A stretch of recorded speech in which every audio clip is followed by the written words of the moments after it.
SM, uh, do you think the compensation in BPO industry post-COVID will be equal to, less than, or more than the pre-COVID levels? Okay. So that's an interesting question. And Prashant, you would know that industries which are significantly impacted or adversely impacted, I would say, by COVID-19 crisis, such as aviation, hospitality, travel, tourism, automotive.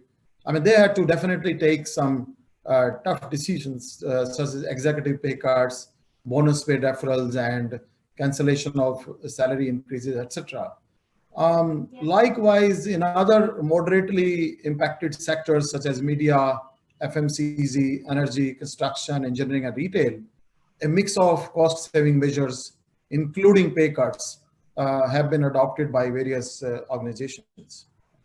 Now, fortunately, and this I would probably say on behalf of the entire BPO industry. I mean, I have not had any knowledge that any of the BPO industry has gone for pay cuts, especially the fixed compensation cuts, unlike several other sectors that have done in this pandemic. In our organization, the compensation levels have remained same as they were pre-COVID level. And as a matter of fact, we just concluded our organization-wide merit increase exercise effective January 1. So we are, I mean, for us, it's all about the talent. It's all about meeting customer requirements.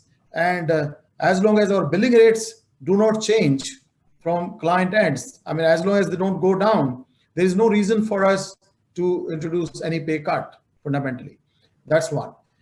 However, what I see coming as a result of work at home model in general is that we had something known as region-based or location-based pay differentials. I mean, that may diminish over time. I mean, you know, in this century, big urban cities have been the engines of growth for various countries. And most of the big high-tech companies have been located historically in these big cities. So as a result of that, what has happened is that there has been an increase in demand for everything in big cities.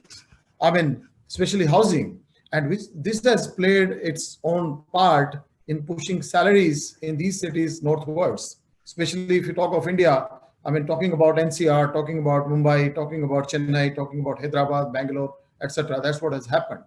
But COVID pandemic started a reverse migration, as we see, with many people leaving the cities and making a return to their homes in smaller towns.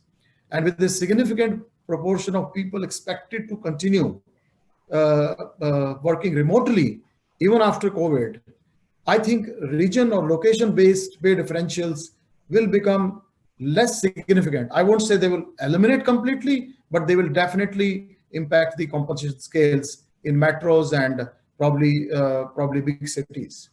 Now, another important factor in compensation, probably in post-COVID situation, would be niche digital skills. I mean, digital skills have always been in demand historically for past several years. But with COVID setting in, I think the niche digital skills are going to be in higher demand going forward.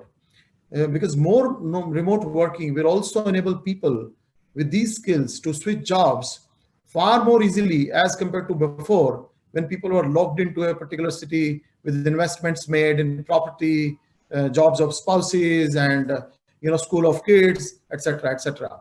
So moral of this, I mean, there is no straight answer to this question, but moral of the story is that we need to wait and watch for the permanency of this current change. In the end, we all know that compensation will be determined and governed by the demand and supply considerations apart from employers' capacity to pay. That's really fantastic.